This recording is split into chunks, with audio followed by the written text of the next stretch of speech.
a coffee cup on my nightstand. Not to reminisce, just a reminder to never go back to the life we shared. Anytime I'm feeling the urge to look at a picture, oh, I get so confused. 'Cause I swear I am so over you.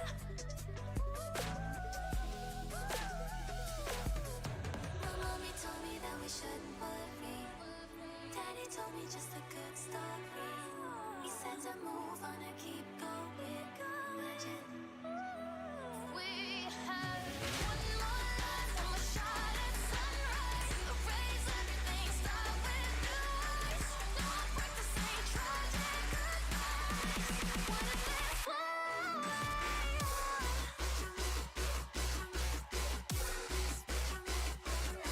I'm good.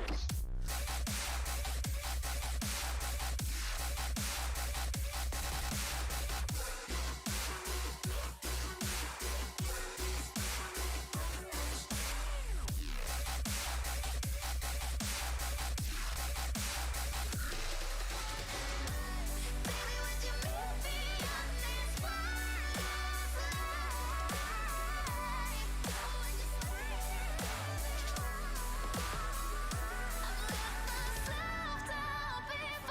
I wasted 8 lives on our love, but baby, I think this might be the one.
One, two, coming off the top, y'all know how we do. Listen, I'ma drop a freestyle you can cherish.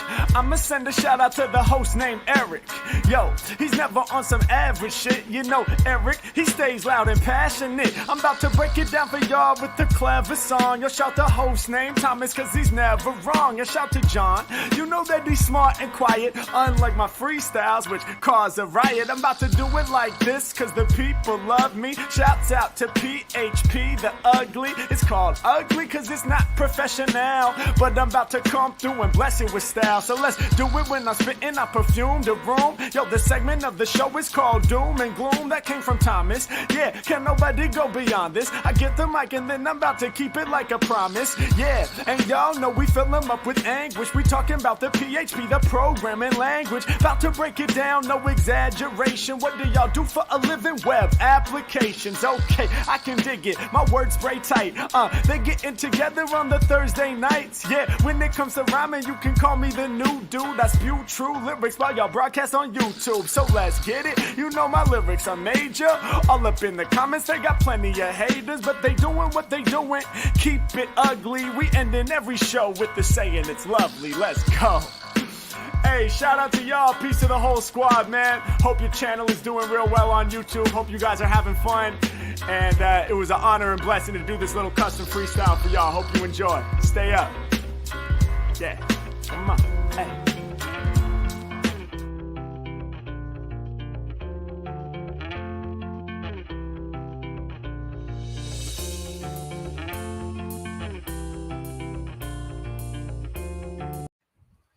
October 5th, 2023, and this is the PHP Ugly Podcast, episode 355. This is a podcast that focuses on the PHP programming language, running a business based on PHP and around PHP, the PHP community, and all other adjacent technologies.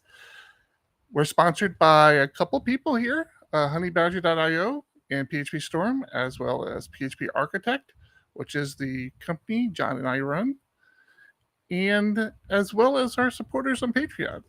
We're going to talk about all of them a little later. If you would like to participate in the live show, if you're watching us live and you want to be a part of it, the best way to do that is by jumping in our Discord over at discord.phpugly.com. Do all sorts of things. We'll interact with Discord throughout the show. Discord gets to big title suggestions. Come join us. For now, I'm one of your hosts, Eric Van Johnson, and with me this week is John Congdon. That's discord.phpugly.com. Do not go to the domain on the little intro page there. And Tom right up. Hello, gentlemen. How's it going? Hello. Well, the night got a whole lot uglier, that's for sure. Yeah. So the audio listeners aren't going to appreciate this, but we play a little looping video while people join the live stream so that everybody can appreciate the intro Harry Mac before the show starts. I was in there today making some tweaks to it, and either I fat fingered something and put a letter in a URL, or the scarier idea is that has been there for like 2 months now and nobody has noticed. It takes a release manager with a keen eye to say, hey, guys. So I might have to go back and take a look at this. I don't know. It's bugging me. It'll be interesting. Yeah, if you if this is your first time to the show, welcome. As I said in the intro, John and I are two of the many people behind PHP Architect Magazine and the PHP Tech Conference. And Tom is... I'm Tom. Tom, let's start with you. How was your week? I want to hear how your week is. I want to hear all the ups and downs and all the fun. Here's the thing. Lay it on me. I don't want you guys to get jealous. Okay. But I have a secret admirer. Uh-oh. Do you? Yes. Tell us more. Tell us more. I went to go check my mail today. Is it that shirt? Oh, go ahead. I went to go check my mail today, and hold on. Before you get into this, again, we always forget about the audio listeners. If you listen to the audio podcast, you don't watch the video or the live stream, you don't have an appreciation for the fact that we're all three developers and we pretty much dress like developers, which is just mainly a t-shirt. Tom has been stepping up, mixing it up a little bit. Yeah, you're stepping it up a little bit. I guess that is still a t-shirt, not a button up this week, but it looks a lot better than what I wear. Yeah, absolutely. So, kudos to the sex feathers or whatever that is you have on your shirt. That looks nice. It's just palm fronds, little fresh bottle. You gotta love the fresh bottle. Go ahead, start talking. I'm going to share this pour with everyone. I haven't drank on the show in a while, and keep talking and then just continue to talk. Just the type of week I need to take in a little something. You done with your weekend? Tom?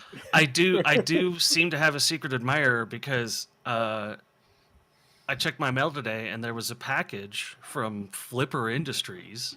What? This And Flipper Industries? no, this one. What?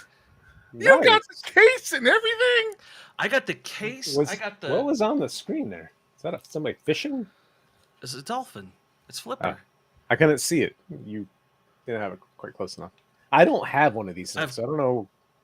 It's got the Wi-Fi development board. I don't even have that. Did you dox yourself again? So you should have did you buy it, Tom? Because you should have held out, because today they released one with a transparent case. No, I did not buy this. I believe I've been telling my friends that my friends on the podcast got this for me. You have friends on the podcast? I do. Who's that? A podcast. It's from Canada. You haven't met her? None of what I said when I read the from line of Flipper Industries is allowed in the first 10 minutes of something on YouTube. But my wife was very confused and concerned while I opened up this package. And I am so excited. I've already broken a TV in a bar and my friend's new ceiling lights.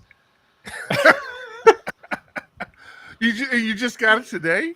How much do you get around? I just got it today. And literally, all I did was go to the bar for 20 minutes and then my friend's house. But yeah, this thing is the pinnacle of cool hacker gear. It is so crazy hands-on. It is such a bizarre experience. And I've completely forgot about what a horrible day at work I had. Aww. So thank you guys so much. I was teasing you guys, and this is just this is so touching. Who are you thinking? I figured you guys, but if not, whoever my secret admirer out there is, who knows my address, listens to the podcast, which narrows it down so much. I'm pretty sure you shared it on the show a couple times. You shared the Zillow post on the show. It is so cool. And now, you didn't talk about this device at all when you got it. It's me and you have talked about it, but all right. Before you get into it, Ben in Discord is asking, what is that device? The Flipper Zero. It is the Flipper. Yeah, it is the Flipper Zero. It is a sub-gigahertz hacker's dream. Yeah, it's a sub-gigahertz band radio receiver and transmitter. It is NFC tag reader and reproducer. RFID reader, reproducer. It's got all these different antennas in it that do all these different radio signal tricks. Plus an IR blaster, which is how I screwed up the TV. So it's just got all of these things all built inside this nice. It's very heavy for the size. It's got a GPIO pins, so you can so it's got GPIO pins. So this is I've got the Wi-Fi module attached to it through the GPIO pins, and with this you can do war driving and stuff like that. But it's also one of my favorite things about it. It's also a pet dolphin that you have. Yeah, what were those toys called back in the 80s and 90s? Tamagotchi. It's a Tamagotchi, yeah. So you have to feed the dolphin by scanning different radio infrared interfaces and saving them and repeating them back and stuff like that. So the more you tinker with it, the happier the little dolphin character gets. Which I wanted to see. I wanted to see yours. I wanted to see how sad your dolphin is. How do you tell? It's visibly He's had it for. You've had yours for how long? He's had his for hours. I mean, he's got a noose around his neck and a chair just dangling there. I don't know, is that good or that's bad? great. Yeah. Are you serious? I can't. No, he's very happy. Here, can I add another? Can I add a? My stupid. Well, I can't. I think I can. I'm gonna add another camera because my main camera does not like to autofocus. So let me see. Does this? If I do this, will that autofocus? Yeah, that's my guy right there. Oh yeah, that's a happy He's- dolphin. Yeah, he's happy. He's singing, doing a good job. Yeah, yeah. I like this toy. I was telling John actually just today because Mine is like studying. oh, sorry. Let me do it again. He doesn't look as happy as mine. I got to be honest with you. He's very happy. It says so. You pull up the profile on him. He says very happy. What do you just hit enter? How do you get the Hit profile? Right. I don't look at this stuff. Yeah, mine just see. I'm still level 1 too. So it is cool. It is absolutely a toy until I get in big trouble for it, and then it was purchased for me by somebody else. This is what they released this week. Was the one clear with the case. That's awesome. clear case. I don't know if it is awesome. I originally didn't have the silicone case protector on mine, Right. but like you said, it's a lot heavier than I thought it was going to be, and I started carrying it in my with me like when I went places just to see what I could mess with. So I decided to go ahead and get the case, in which case, like the clear case would have made no difference. Honestly, the only thing I kind of like about the clear case is that it has the word flipper on the front, which mine does not. I don't know if yours does. But yeah, cool, man. Well, try not to get into too much trouble. Yeah, see? It says it's got it in orange on the bottom. Does it? Mine does not. Oh, mine does. It's under the lip. You're right. Yeah. Yeah, I don't think I need the So thank you guys so much. This is like the coolest. Ben, I'm sorry. Ben Ramsey is confusing me in Discord. You have a phone in your office that you know is there because of the emergency broadcast that went out yesterday. How long is that battery lasting if it's just a phone you didn't know you had? I've had an Apple device that I did not touch, that didn't have a SIM in it, and I didn't touch in a drawer for at least 8 months, and it was still on. What? When it's not doing anything, especially if there's no SIM in it, it can't do any network calls or anything like that. If it's not doing anything, it lasts a long time. Watch, A-Woods. That's crazy. I forgot about the watch. All right. Cool. Is that all you had to talk about, Tom? Or did you actually do work this week? Oh, no. I also have like a ticket that I've been working on for like 4 weeks now that I'm just ready for it to be out the door. I'm literally losing sleep over it. Have you had something that's just, it's a big monolithic task and you just start losing sleep over it? You're like, it's not even a monolithic task. Am I a at this bad programmer? Is that why it's taking so long? Do I need to refactor it again, or just throw the whole fucking thing out? It's just it's starting to affect me. Yeah, I'm with you. Today was nice because today was like the day I felt like I can't do more with it. It's as polished as it gets. QA is going to prove me wrong, but I'm kind of at the point where I'm going to tell QA like, yeah, that's an expected behavior, and just push it. I had that same thing this week where I worked on a task for a while, and somehow QA just kept finding issues. And it was a refactor, but I tried to modernize that code a little bit and use the value object versus just an array of data. And of course, someplace went to JSON encode it, but it was not an array. So whoopsie. Yeah, it's there's always going to be edge cases, and if you're working on big stuff, it's like I get that you're QAing the whole thing, but you're finding these weird ass edge cases that are not production likely. But it's not always edge cases either. Like I released code last night, and of course, first thing this morning, a whole site is down because of code that I released, and I'm like, what are you talking about? I optimized the query. So we do a lot of actual testing against the database in our tests, especially for things like advanced search amongst contacts. And for some reason, we're in the process of trying to upgrade from MySQL 5.7 to 8. This test that runs in less than a second, all of a sudden on MySQL 8 took 45 minutes. Sounds about right.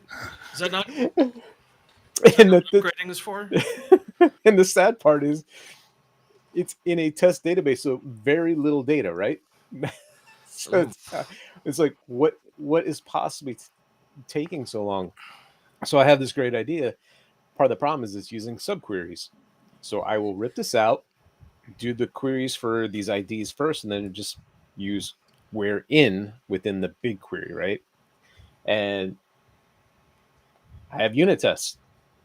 Make the refactor, test pass, ship it. Good.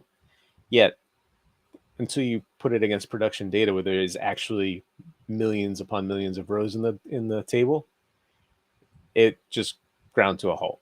Like, the queries got backed up. I'm really curious. That 45-minute threshold seems pretty precise. Did you actually wait for it for 45 minutes? I did not. So there was a team working on this MySQL 8 upgrade, and they waited, and then they're like, "There's something wrong here. This query should not be running for 45 minutes." They watched 2 episodes of King of the Hill and decided to look back at the test, and it was still running, so they knew something was wrong. Yeah, I think it was like 44 minutes, and it was like, I started up, and once it got past a couple minutes, I'm like, kill. Got to figure something out here. The good news is you don't have any memory leaks. It finished. That's one way to load test it. Yeah, if I had a test that ran for 45 minutes, I'd get an out of memory error like within 20. I don't know. Well, it wasn't actually getting back to PHP though. It was just MySQL just churning on it, not doing anything. Oh, wow. It's so weird. I guess so. I actually had a couple of issues go out this week. It's just frustrating. But you did something very exciting this week. I did. You exposed yourself as a developer to the world. Oh no, I have. Lighting? Yep, you know it. I have so much more respect for live coders. Is that a starfish up there? Oh my god. Yeah, went live. Eric and I went live on Tuesday night and did a little live coding. I was trying to learn a little bit about Laravel and Filament. And, we've been talking about doing this for a long time. And it is scary. Not only is it scary, but when you don't really have anyone watching, or there's one person watching and they're not replying or putting anything in Discord, it's like, I don't know how much to talk while I'm coding and how much not to, and trying to share my thought process as I'm coding. And yeah, it was scary. It still is. Fortunately, we had Eric with you, and Eric does not stop talking. Oh no, he did it again. Didn't invite me. He learned his lesson pretty damn quick. Okay, yeah. It was a last minute I really got to do some more here. I stayed up after we hung up on Tuesday night. I kept working on that authentication, trying to authenticate against Google Sheets. Mm-hmm. And I finally was like, all right, I got to go to bed. It was like 12:30, 1 o'clock when I finally gave up Tuesday night. So last night I'm like, I want to work on it again. I might as well live code, spin up, restream, and I'm in the wrong channel, so I talk for like 5 minutes. I'm like, oh wait, I'm in the wrong one. I saw that. Of course, I was confused because I thought it was from the night before. I'm like, wait, what happened here? Yeah, that was funny. Yeah, I'm with Ben. I told John. So Ben says that he cannot live code, and I'm kind of like that when I try to pair program. I fumble all over the place. I'm really bad at it, and I think I'd be that way with live coding. But I told John before we started, it's like I push down that imposter syndrome an awful lot, and I like to try to flip the script and just be overly confident a lot because I think it's funny. I overcompensate, but man, you feel that imposter syndrome kick in when you start to live stream and just like, yeah, this isn't good. When you're live streaming and fumbling at the same time, and you're making mistakes. It's like, I mean, not just what that. was The terminology drives me nuts too, because I'm so bad at programmer terminology to the point where there was a comment in code I was working on today that just said, memoize the response here, and I was like, well, fuck, what the fuck does that mean? I don't know what that means. What does that mean? it's basically caching. Yeah, but like micro caching. It's like, Yeah. So it's used. The way it's used in this environment was like we have a single page application and we want to gather multiple pages of responses and then submit all the responses at once, right? Sorry, Buttery's comment is funny. Yeah. So in this case, memoizing is basically just taking all of the responses and storing them as variables in JavaScript in one way or another, and then at the end, dumping out a post to an API endpoint, which I would prefer that sentence as a term, like just the whole sentence instead of the term memoizing, because memoizing is the least descriptive, stupid word for something ever. That got introduced into our code base, I want to say 6 or 7 years ago by a developer that was with us for a very short amount of time. But we have places in the code where you run the same query against a database over and over and over again, just because of the way this code was written 20 years ago. It was just, you're like, it's a quick query, nobody cares. But when you can do it once instead of 10, 20 times, right? It's it's a quick win. Is really what it is. In the context of PHP, if you look up the user and you're constantly referencing the user, then you just make it a variable in your parent class and use the one call to the user record instead of looking it up over and over again. But you don't cache the user to something like Redis. It's just an instance for that one session.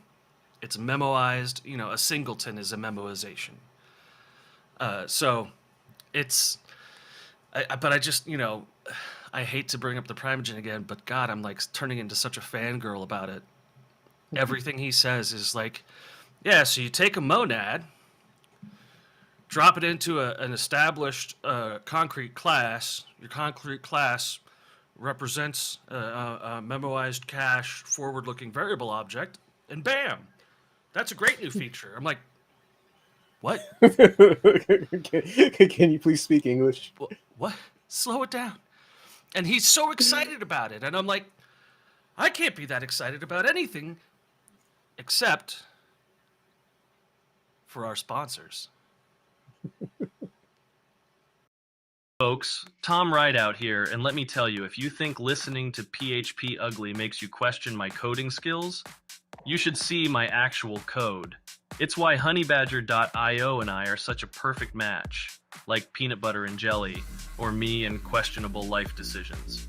Listen, I don't need more pie charts to tell me how badly I've messed up.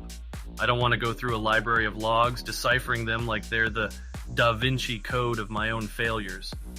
What I need is Honeybadger, the only monitoring tool that says, hey Tom, you goofed up right here, and here's how to unfudge it. You see, Honeybadger is the cool professor who tells you where you went wrong, but also helps you get an A in the course. It tells you not just when the sky is falling, but which clouds are actually plummeting. So you can fix errors before your customers even have a chance to mock you on Twitter. And the setup? Oh boy, even I could get it running in less than 5 minutes, and I still struggle to set my microwave clock. So be your team's knight in shining armor. Go on a free trial with Honeybadger at honeybadger.io. Trust me, it's like having a sensei, but for code and a lot less yelling. See what catastrophes you've been missing and fix them before you become the catastrophe. That's honeybadger.io. Get on it. Now let's get back to getting ugly. Thank you, Honey Badger. Sure. Thank you, Honey Badger. I'm so, Honey Badger. so glad your whole family is in here. Or most What's of your family. what's that, Tom? Yeah, I had a week as well. You guys spent 30 minutes talking about your week. Maybe I should talk about mine. The funny thing about John's live stream coding was I felt like maybe I had built up Filament a little too much in his head. Because the whole Just maybe. So the whole reason he had me on there is because he wanted to implement Filament. I'm like, okay, well, do your composer require. He does that. I'm like, okay, now run this make command, and well, you're done. I mean, he only had 2 models, and it's like the make command now has this generate switch you can throw on the back of it, where it reads your model, reads the table, and figures out how the CRUD should be set up. Like a GraphQL-ish endpoint. No. I mean, I guess, but it worked. It just creates CRUD really quick, and he wasn't trying to do anything like weird. I have a tendency to get like a little weird with my admin interfaces, but yeah. I mean, it might get built out more in the future. It was just supposed to be quick. I wasn't expecting like it was quick though, something big. Yeah. That's I have to say though that as much as I hate on Laravel, if you're doing CRUD, man, give me any task and 2 hours and I can do that. Like it is so fast at just CRUD applications, and I could easily do a 10 model CRUD application in a couple hours. Yeah. All right. This is not a official sponsor, but Michael Dorinda in chat here has a video for LaraconAU, and I want to. Oh, this isn't the GoFundMe for his penis issue? Well, this is why you have to actually play the video, because he has some inappropriate pictures of me that I just wanted to, I was curious if when he saw them if it was upside down, but he let's just see what this video talks about. I will be watching this for the first time with everybody. Hey everyone, happy Friday. I just wanted to take a few moments to share with you this week's speaker announcements for Laracon Australia 2023 happening in Sydney on November 16th and 17th. Can you believe that it's been 4 years since the I cannot. last time we had an in-person Laracon in Australia? No, don't say it. What? It's been far too long. First up, returning for his second appearance in Australia is the Laravel wizard himself, Marcel Possiot. He and the team at Beyond Code have always got some. So I think he's just pimping his conference. I cannot wait to see what he's got to share with I us. thought there'd be more. Also returning for his second appearance is the Master of Legacy Applications, Samuel Levy. We've all been there with legacy apps, and I cannot wait to see the horror stories that we can share. Wait, why am I not speaking there? And for the first I don't know. time, I'm wondering on the same Australia's thing. Stage is Marty Friedel. You see, he's already rocking the T-shirt. I think this one's going to be for you. There are, of course, more speaker announcements to follow in the coming weeks. I don't believe you. Laracon Australia. Don't believe you. I cannot wait to share them all with you. But in the meantime, if you think of the 6 speakers that we've announced, you figured out which topics they're presenting from our schedule, or if you think you might know who the other speakers are. You got a game going on? We'd love to hear from you on socials. The final release of tickets for Laracon Australia is on sale right now. We're on track for 300 attendees, and I cannot wait to experience. Okay, I'm done listening to him now. Fuck that guy. There's only 20 seconds left. when he's flexing his attendance, I'm like, all right. It really seems like he's It's you, man. here because he's already got the shirt. He's way too organized. I just can't do it. You guys got the shirts like a week before the conference started. No, we got the shirts when we got to the conference. That's when we got the shirts. Oh, there's the delivery address was just at the hotel. Yeah, there wasn't enough time. Yeah, and then like what he got Marcel Persaut's name correct. We don't do that. We don't get foreign names correct. No, we don't get any name correct. I can't even get our URL correct. Are you kidding me? Oh man, I'm tired of being shown up. Yeah, no, that I'm going back through our streams. That has been misspelled for a very long time, people. Why is this just now coming to our attention? I'm going to go back to 341. Let's see, 341. Yeah, no, it's wrong there too. That's 341.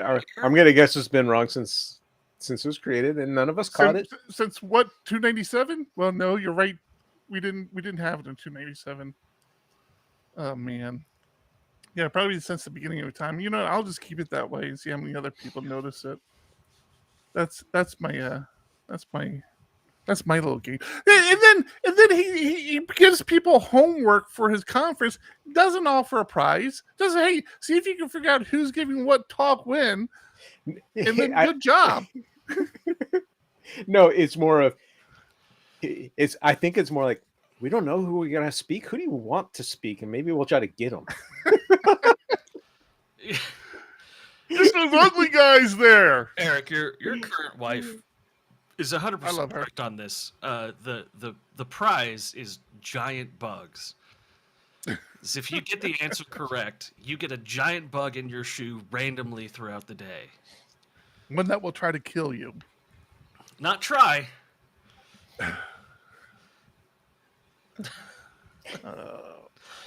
Oh boy.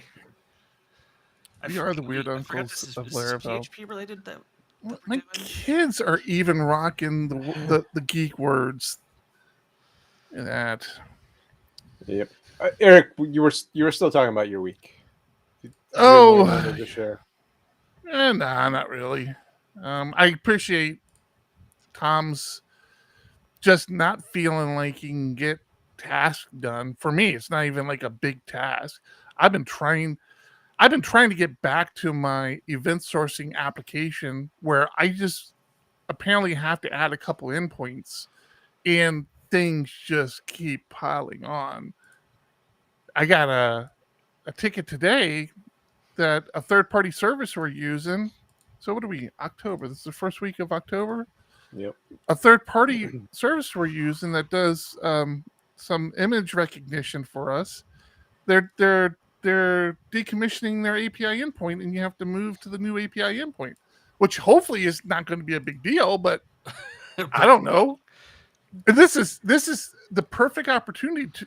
When I saw it, I'm like, oh, I'm actually very happy to see this, because this was one of those applications where it's like, oh yeah, look, I'm going to do a proof of concept to show you guys that this works, and I do it. And they're like, okay, we've sold it to 2 clients, so just add those clients to start using it. I'm like, no, wait, no, it's not production code.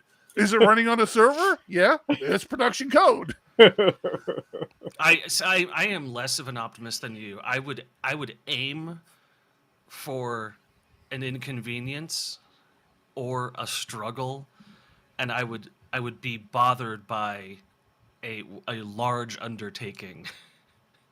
Or a massive refactor. Yeah. But hey, we're solid developers, right? You have an interface that's abstracting from that, right? Well, sure, but I want more so. I do actually. It is its own interface, but it's not its own service like it should be. Sure. So I want it to be its own service, because in theory, we could actually have multiple services doing the same job, and then we just have to do a little DTO action in and out of the system. DTO, but data transfer object, where you just kind of normalize the data that's coming into the system and then going out. So I would like to do that, and the funny thing about it is, because it was a proof of concept, my biggest red flag when they said, no, we're charging for this now. I raised my hand. I'm like, you guys understand this is like a single service we're using. Like we need Yeah. to do some research and find alternative services we can use in the event they go away. And they're like, yep, you're right. We'll create a ticket for that, and we'll do it at some point. Some of the tickets in our systems, like where I'm like, this is a massive issue. We need to address it. I don't like the way this is designed. They go into the child in a well column on our Jira board, where it's like, do you guys still hear that? I hear crying. Like I hear crying all the time, but it's way over there. Yep. So do you take this opportunity as somebody who's you're working essentially hourly for this business, or are you working out? You're like, it's a retainer, so we work. Yeah. So do you take this opportunity to do like a big mental refactor of the whole thing and write up a service and do a full interface and a DTO for it? Well, definitely going to be doing that at very least. I don't know if I'm going to have the time to find another service, but I will be doing that because I mean, honestly, it doesn't take that much time. It's what, an extra day of coding maybe to kind of do it right. Have you used any of the services like Postman has these API fake interfaces, so you can just take their example code and paste it into Postman and build it off Postman without making real hits to their server, like sort of like API first development. Right. No, I haven't, and I want to. I remember we had a user group meetup once with this guy who was really good with Postman. It was one of those things where John and I looked at each other and we're like, we are not using that tool correctly. I was spinning in the back. They showed how to like do basically testing of everything. Like when you created something, it would test all the API calls, and I think it did the same sort of faker thing as well. We've got to start setting those up because we're using not even external services, which we're using external services more and more, but we're even building internal services that are API calls that we just need to really solid, make it much more solid how we test that. And the cool thing about it is we spend the money on a Postman team account, so we have the ability to create these centralized repos of endpoints and tests that we can then distribute to the team.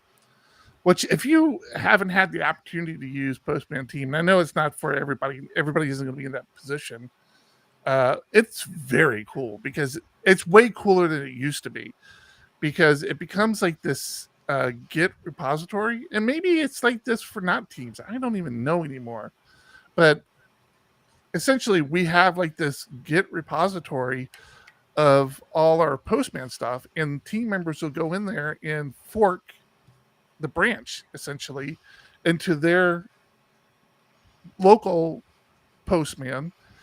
That allows them to make some tweaks on their end that maybe they don't want to commit back, but if they do want to commit it back, they just merge it back upstream, and everybody else has access to it. I know Postman is such an expensive tool for us. There's a few tools that are like that, but Postman's one of those. Like when we start to kind of evaluate budgets and see where we can start trimming the fat a little bit, Postman is one of those ones that I want to get rid of, but I just can't get rid of it because it's so convenient. But we're not using all the functionality, and the functionality we use in it, I'm sure could be built in PhpStorm. If you start using the .http scratch files, you can treat it almost like a Postman replacement. But I mean, like you said Postman's very expensive. I don't think were emphasizing the very enough on that. Postman is stupid expensive, but it's such a giant suite of tools that's just like underneath a really simple interface that people only use for the really simple one thing it does. It's so annoying to me because it's half a web browser. we have other people. Our listeners now run the show, and we love you for that. Yeah, they're calling our ad reads for us. All right, do we do an ad read? Do we want to do an ad read? Do that. I'm gonna take care of some dog stuff. You do your dogs. Nope, not gonna do that. Thanks to JetBrains and PhpStorm for partnering with us. PhpStorm is a cutting-edge IDE tailored for PHP and web developers. Whether you're a newcomer or it's just been a hot minute since your last dive in, there's never been a better time to revisit. With a slick, clean new UI, blazing speed enhancements, and a richer toolkit, it's transforming the way we code. It's time to start coding like a professional. Visit jetbrains.com/PhpStorm and kick off your 30-day free trial. Code smarter, not harder. Thanks, Thank PHP you, Storm. PhpStorm. So, John, Yes. how hot is it where you're at? So I think it was low 90s today. Yeah, that's us. We're in the 90s. Yep. The Santa Ana winds kicking in. I did not get to fly this week because the winds were just not right. I could have. There were a couple people still went, but it wouldn't have been worth it. Hey, Making it a little dangerous.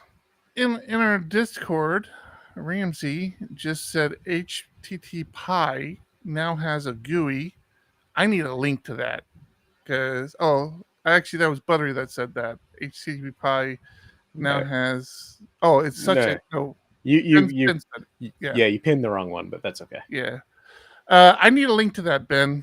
I am a HTTPie enthusiast. I don't know what a GUI would look like or why you would have it, but I'm very curious.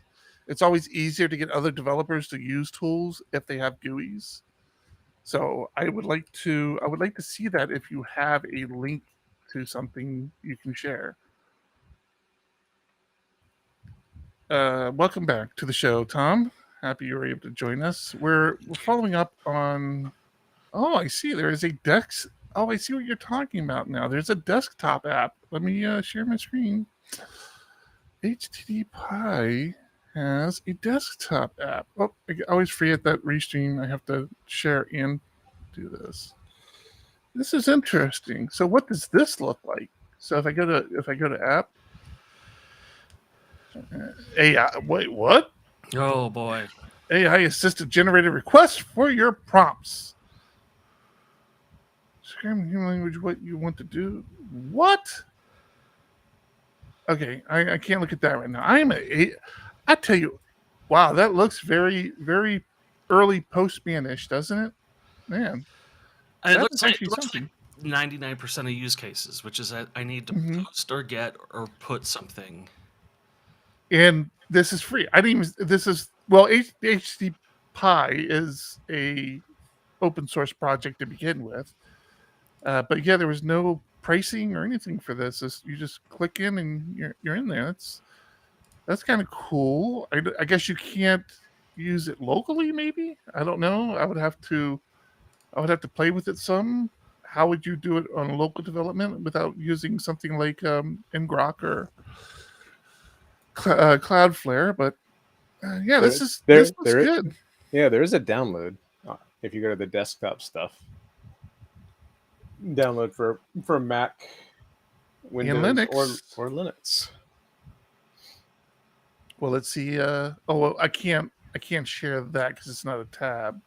But yes, you're right. We will have to get this. How do you feel about the app images, John? Do you use them?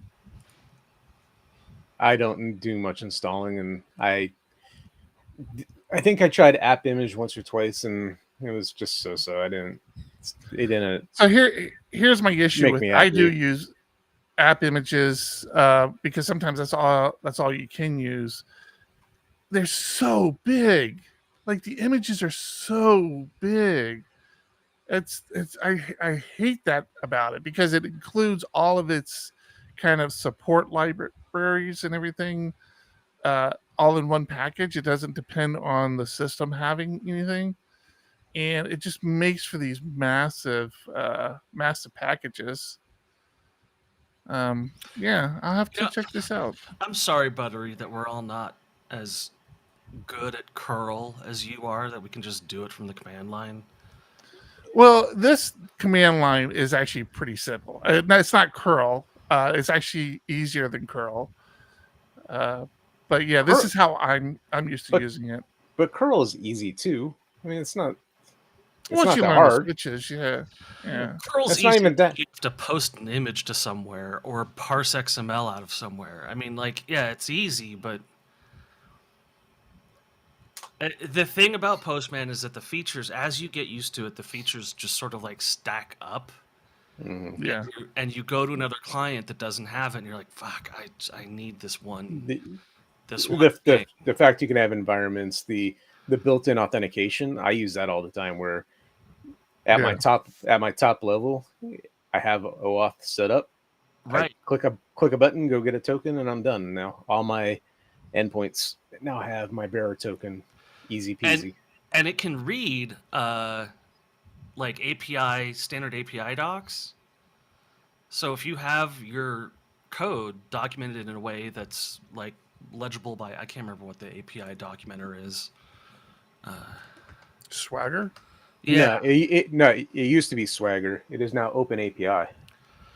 Right. So yeah, if you have it in Swagger or Open API, you can just export that to Postman as a collection and start editing variables and having test scenarios and doing that kind of stuff. And it's like, God, that's so nice. But if you work in a legacy system, I mean, why? $50 a month for a license, or $30 a month for a license per user? For Postman? Yeah. It's not I that think it's more expensive, than is that. it? Yeah, it's that expensive. It feels cheaper than it used to be. I'm pretty sure it's. I don't know. I'd have to look. I feel like I remember I'm looking. saying $80 a year was a lot. It's way more than that. So the basic level for collaboration and API development is $14 per user per month. Per month, right? We have professional. Is what to do the fun stuff is $30 per user per month. Yeah. I just look what we're paying yearly. Yeah. Yeah. Right. Right. It's almost $1,000, isn't it? It's over. And you're not using it the way that it's like buying PhpStorm to write README files, like just as a text editor. Like the way everyone uses Postman is just so. I am sure that most of these features are used by just 1% of their clients. I mean, I feel the same way about Slack, though, to be totally honest with you. I feel like as much as we pay for Slack... What's that? I wish I did. We use all the features of the Slack. It's still an expensive tool. Like, what other features? Like, what features are you using that you think justifies that expense? Pinned items, collaboration, huddles a lot. We have a lot of senior developer, junior developer huddles. And do you guys use the thing Canva? Canvas? Do you yeah. use Canvas now? It seems like such a good idea. I just can't start using another tool right now. I hate it. To me, the thing I think that we pay for with Slack is that it works. It's the Apple defense, which is like, yeah, you plug it in, turn it on, it just works. You don't have to mess around with it. Like GitHub goes down. Well, and that's Slack the thing does. is like if a service is going to have an integration, it's going to be to Slack. Well, Right. Yeah, maybe it'll have Teams. Maybe it'll have all my calendars, all my pipelines. Everything has Slack integration. Yeah. What was the other one? Mattermost. Mattermost was the Slack, the open source clone, which is actually a great project. I was on the fence for a very long time at just switching over to Mattermost. I just didn't, I just didn't. And after a while, we got so far down the path, it just didn't seem worth it. But when I was messing with it, when I was messing with Mattermost, I was able to, at that time, I assume it's the same. I was able to import all of our history from Slack. So I did I would basically map the users in Mattermost to the users in Slack, and it would just port everything over. So we wouldn't lose any history had we moved over. I think there might have been some caveats with the attachments and things like that, but for the most part, everything was there. And at that time also, and this was way before Huddles, Switch, and I mean way before a lot of these recent feature enhancements. I haven't looked at Mattermost in probably a couple of years, but at that time it was pretty close a feature by feature match to Slack. But like you said, either you pay for a Mattermost account like you pay for a Slack account, and it wasn't much cheaper than Slack, or you take on the burden of running your own servers, managing your own servers, keeping the software updated, fixing things when things broke. And it was just like, not there. To add to that, you guys mock me for having my own server set up here. I love it, but it is a hobby. If I had to do this professionally, I would rip my eyes out. Because like if my network at home goes down and I can debug that and fix why it went down, that's fine. But if a network at an office goes down, the pressure and that stress that you feel. Boy, did I have an amazing outage at my house the other day. Because everything was working. Everything was working. Except my phone. Just my phone. Kids' phones, my wife's phone, working fine. Took my phone off the Wi-Fi, still wasn't working. Could not connect to the internet, no matter how, no matter why, no matter what.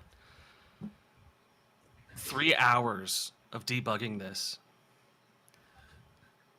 What was it? I had the WireGuard VPN on my phone turned on. So it was trying to connect to my internal network. And it couldn't figure it out and couldn't get back outbound. I have a very similar issue with Tailscale on my phone because 2 days later, I'm out at my friend's house and I want to do something on one of my computers at home. And my stuff's not routing to the correct interface. Like I can't pull up any of the services I have. Figure out during all my debugging, what I did was restart my cable modem. They gave me a new IP address. I never set up dynamic DNS on my system, so I got a new IP address, and none of my stuff pointed to the right place in the first place anyways. All my VPNs, all my things I spent so much time figuring out, none of it worked. Tailscale. I was just saying I have a very similar problem with Tailscale in the sense that I'm on Google Fi, so I have my cell services through Google, and that actually runs through a VPN all the time. Like I don't even think I have an option of turning it off. Yeah, I'm sure it's just Google, just leeching information as much as they can. But when I fire up Tailscale, everything stops working. Like nothing on the phone works anymore. There's no routing anywhere. And so, yeah, that's a pain. Are you, now I know John's an Apple guy. Are you an Apple phone person, Tom? Not phone. Not phone. No, okay. don't like the Apple phone. Love my MacBook Pro, but just could never go back to iPhones. See, I said that for years, and I made the switch, and it took just a little bit of time. Now I actually like it. It makes me want to go back to my MacBook as my primary daily driver because of those integrations. I know that's what they do the best. They do some amazing integrations, but I can tell you, One of the new integrations, OS X Sierra and the new iOS 17, it hooks directly into any webcams that are plugged in and does hand signal reading. So if you give it a thumbs up, it shows a thumbs up on the screen, and if you give it like peace sign, it throws balloons behind you. So when you're explaining that it's been 2 weeks since your wife left you to somebody, and it starts playing balloons all over the screen, it's not the most opportune thing. Well, maybe it is. How do you know? It's not. Are you trying to tell us something, Tom? I've received complaints. Trying to explain this is an iOS feature. We didn't do it. It's not quite covered the gamut of how bad it could possibly be. But we've done what, 2 sponsor reads right now so far? Have we thanked the people that are closest to my heart? We'll get there.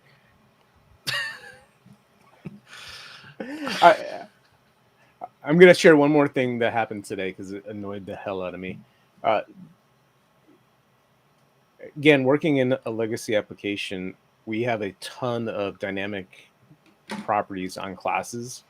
We're like, oh, we just need this here, or we need that there. And you just start adding it. And that is deprecated in PHP 8 and is going to be removed in 9. As we are marching towards releasing PHP 8 into our servers, because we're super close, we've spent so much time trying to limit all the warnings and everything that get that are there. Ideally, we would like to have PHP logging everything, all warnings in production. We just can't right now because we turn it on for an hour and our log service says, hey, you've already blown through all of your logging for the whole month. It's just like bad. That's rough. But because of the deprecation, I had the idea. I'm like, it's all around our legacy models, and it's the very old active record library that we brought in and we're maintaining. So I made the suggestion, why don't at the top level, because everything extends from a base class, why don't we add a magic getters and setters and simply add it to a dynamic properties array, and then when you pull it back out. It works flawlessly until you try to JSON encode it or send that data back out. Like if you want to just access the data, it works fine. But we do a lot of, hey, take this object and JSON encode it so you get all the public properties or all the properties on it. And all of a sudden our APIs were all broken today, and some other code that another service is broken, and I'm getting bombarded with these complaints, and all of a sudden it hit me. I'm like, it's that. And this is why, and I understand it, and well, frustrated about it. Yeah, I mean, what could go wrong using magic to circumvent deprecations? It wasn't meant to circumvent it as much as buy us time to actually fix it. So what we ended up doing was, we're like, all right, we're going to live with this. We're not going to be able to turn logging on like we want to, but we're still using the magic getters and setters now to still set the dynamic property, but also ping us in Slack and say, hey, you're using a dynamic property here. You might want to go fix that. Have you tried Shift? It's not a Laravel application. No, it's not. But so Laravel Shift is now a desktop application, not just a Docker file that you run once and No, cry. We're using PHP Stand heavily, and we've modified so many things. I mean, most of the changes have been good and successful. This specific one was a flop.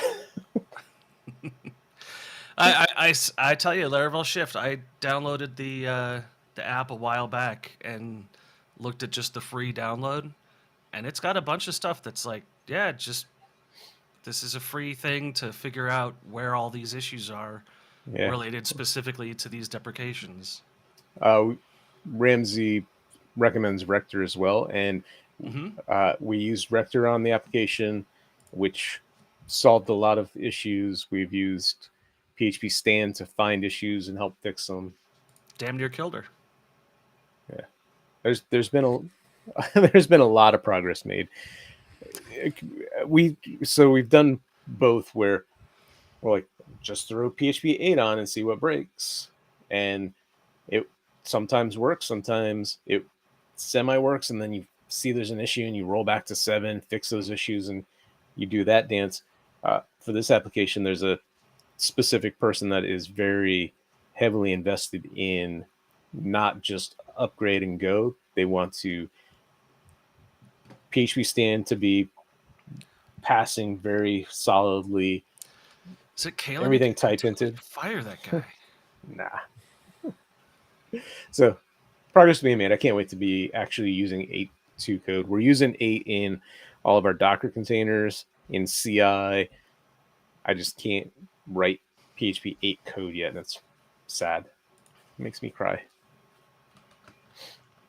You know, you'll be just in time for the next release of PHP 8.3.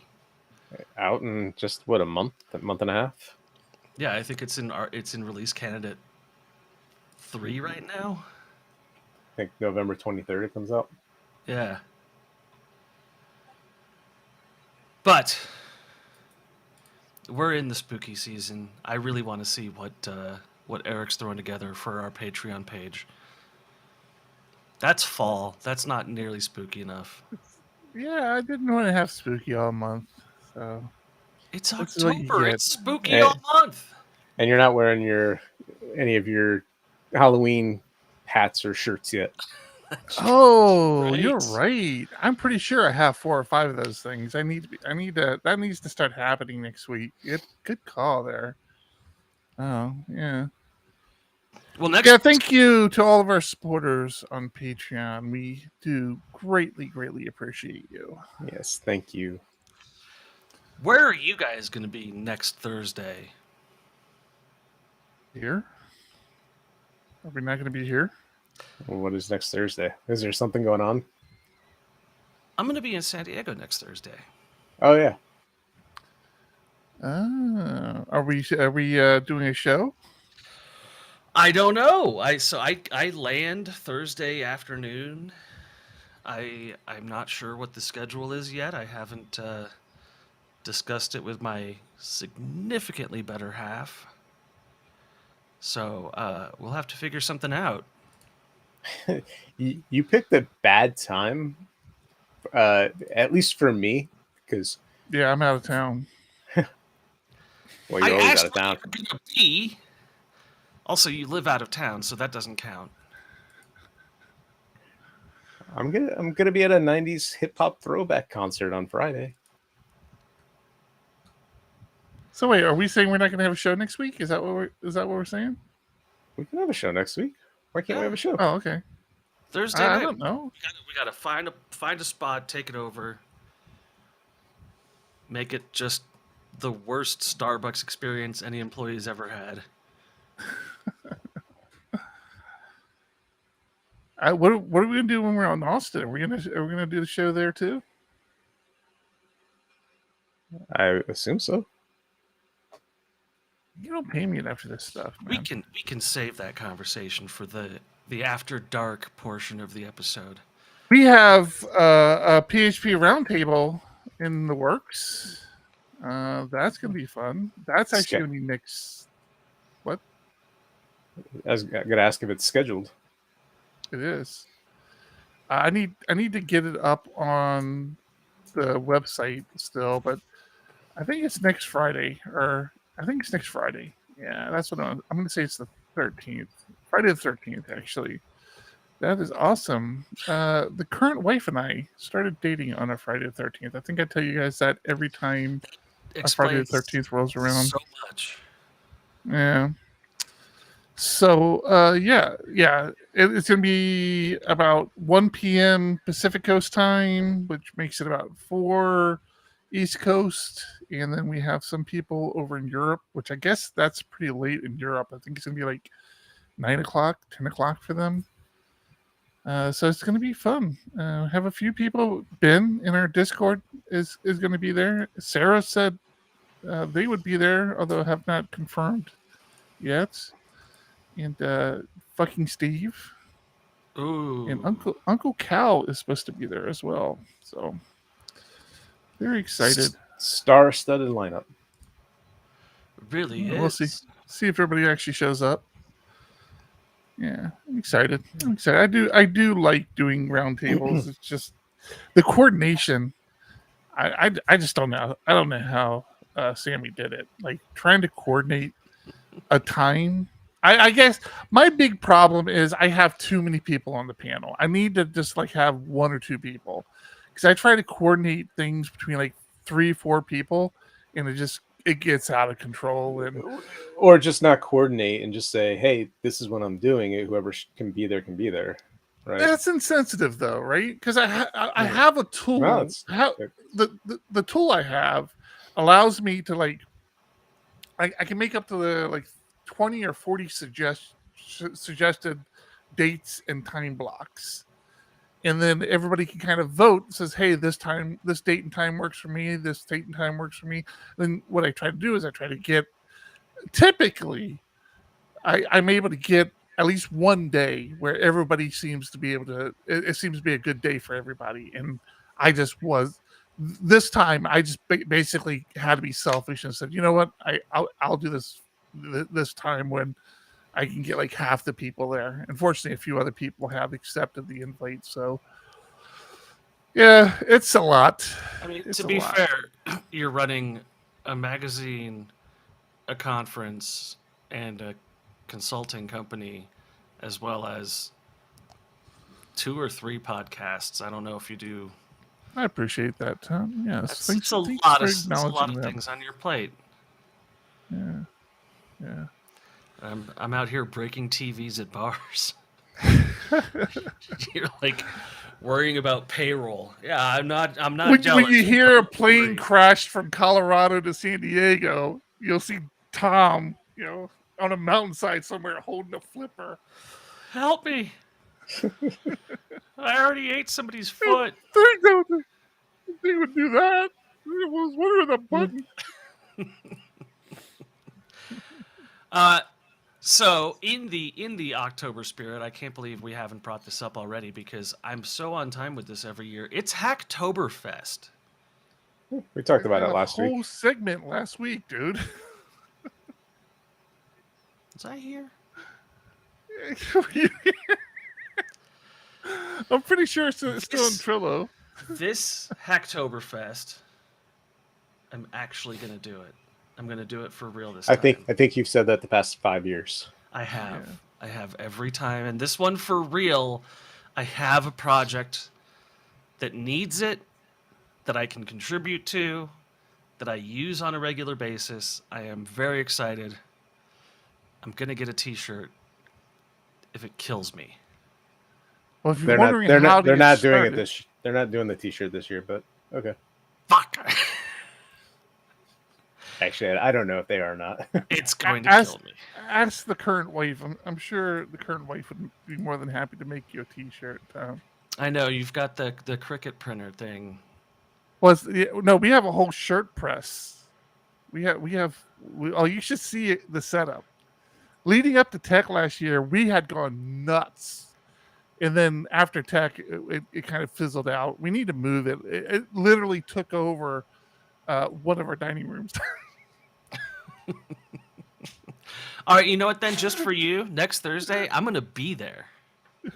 You come here, Tom. I would love to have you over. It'd be nice to have a friend come visit me. I haven't had one friend come visit me since moving.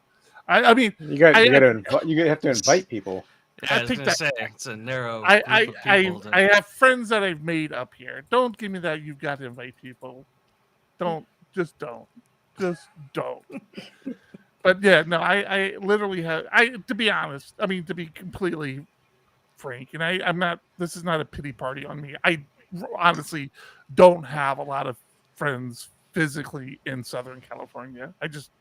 I really have like only a few friends. Most of my friends are online that I interact with. Aw. So I don't feel bad about it. I mean, I was never one of those people. I'm one of those people like if I am your friend, I'll do anything for you, but it doesn't take a lot for me to not like you. Do you already have a flipper? Oh, you do. Well, I can't help you then. Okay, no. Okay. So, I- but yeah, on PHP Architect, our website, Scott Tech Warren has a video on how to get started with Hacktoberfest. So go give that a watch. And while you're there, subscribe to the PHP Architect YouTube channel, which is blowing up, I might add. Let me see, where are they at? It's way past us already, isn't it? I mean, I think it was when we took over. So Hold on, I'm going to do this again. I like it. Look. That's I all can't, right. What are you I can't doing? hear whatever you're hearing. Oh, did I not share? nope. What the hell? Oh, what the hell did I do wrong there? Here we go. This? There we go. Boom. Do it again. I'll do it again. I don't care.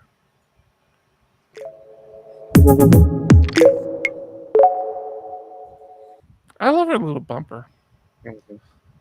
But yeah, we're up to 3,000 subscribers. A little over 3,000. So very excited about that. We definitely have. we to have check it out. 684 on this I channel. know. That's right? How nuts. crazy is that? And this is our Yeah. 365th video. So yeah, we have what about two per video. subscribers? Yeah, 2 per video. Little less than 2 per video. 684. Well, yeah. Not bad. It'll be cool if we ever break 1,000. That'll be kind of cool. I mean, to One be day. fair, we put almost no work into this. Really. I mean, I literally think for the first 4 or 5 years we had like 10 subscribers.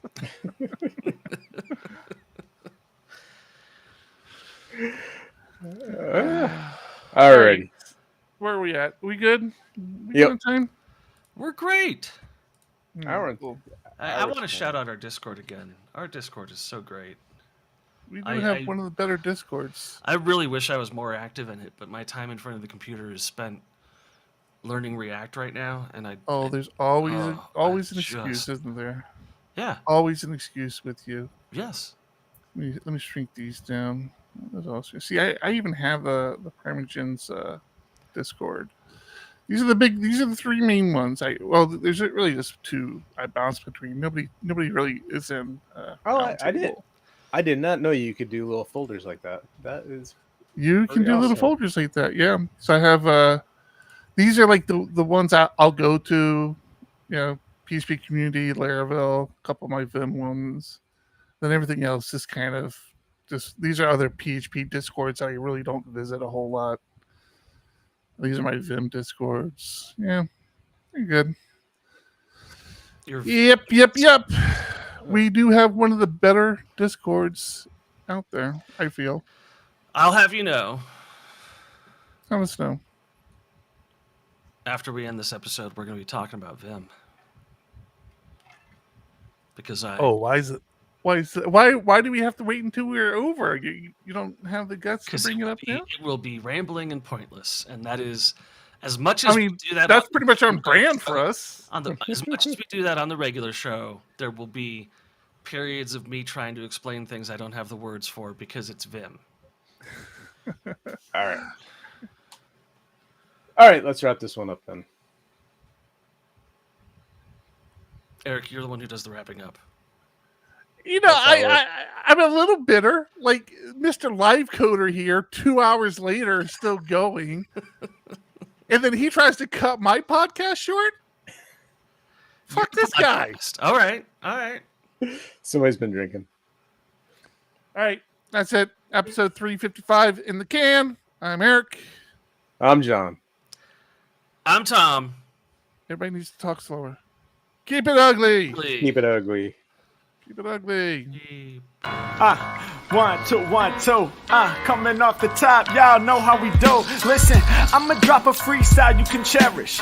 I'ma send a shout out to the host named Eric.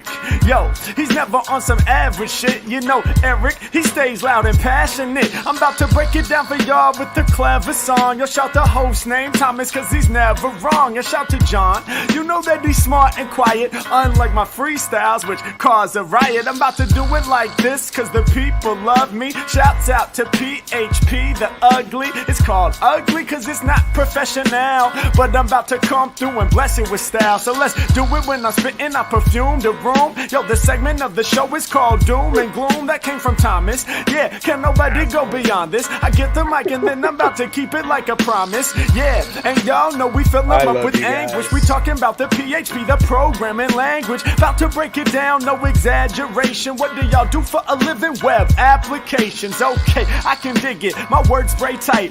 They getting together on the Thursday nights. Yeah, when it comes to rhyming, you can call me the new dude. I spew true lyrics while y'all broadcast on YouTube. So let's get it. You know my lyrics are major. All up in the comments, they got plenty of haters, but they doing what they doing. Keep it ugly. We ending every show with the saying it's lovely. Let's go.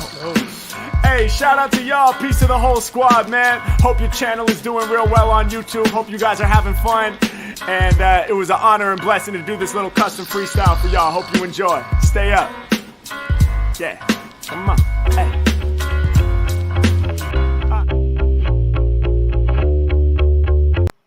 Bye-bye. I've had so much stuff delivered to me in the last 3 days that I don't even know where to start. The security cams of the fortress. So what are you running? What's that running on? Because I was about to go down that route of like security cams. Oh, these are complete crap. This is like an ADT setup. Just get. I swear to God, get the Google Nest. The Nests, which are also now ADT. The Nests are what I had at the old house. I installed myself. It's super simple, easy to do. Best cameras I've ever had. These are horrible. I hate everything about them. So I've got 2 of these pan, zoom, tilt cameras, and then I got one for indoors. But then I got this too. Oh, for like a Pi or something? Not quite. A glare, but yeah, I don't know. What is it?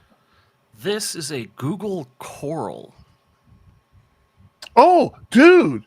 Holy crap! It's funny you should say that. I want to get the Coral MI for the Pi. I have that on a tab. I got mine off eBay, and I got an adapter because you cannot get it at retail. Like, none of the retail sites are in stock. What? The one that was Coral.ai. That's what you're talking about, right? Yeah.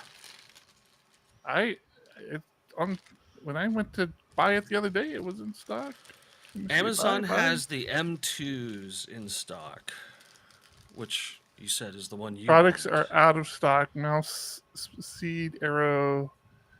Yeah, but what I want, Amazon is. They sell them on Amazon. They do sell them on Amazon. Yeah, so you can get the M2 one on Amazon.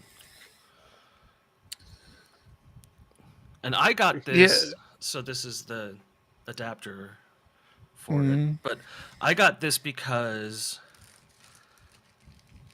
the video hardware I'm using does AI-based detection.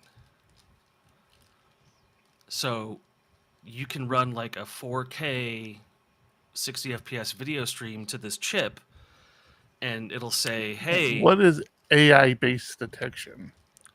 So it's called a tensor core. It's a programmable computer core that is really good at basic mathematics, but cannot do complex math. So if somebody like holds up a math problem to your camera, it can't figure it out. What is AI detection? Is it object detection? Like it can tell if it's a person or dog? Is that what you're saying? It can tell if Because it's my. everybody does that. It can tell if which child it is showing up at the house, or which dog it is showing up at the house. Yeah, my Ring camera does that. What is AI detection? I don't understand what that is. So, it is. What's the? I don't remember the name. Tensor Lib Lite, something like that. TensorFlow. TensorFlow, yeah, TensorFlow Lite. Yeah.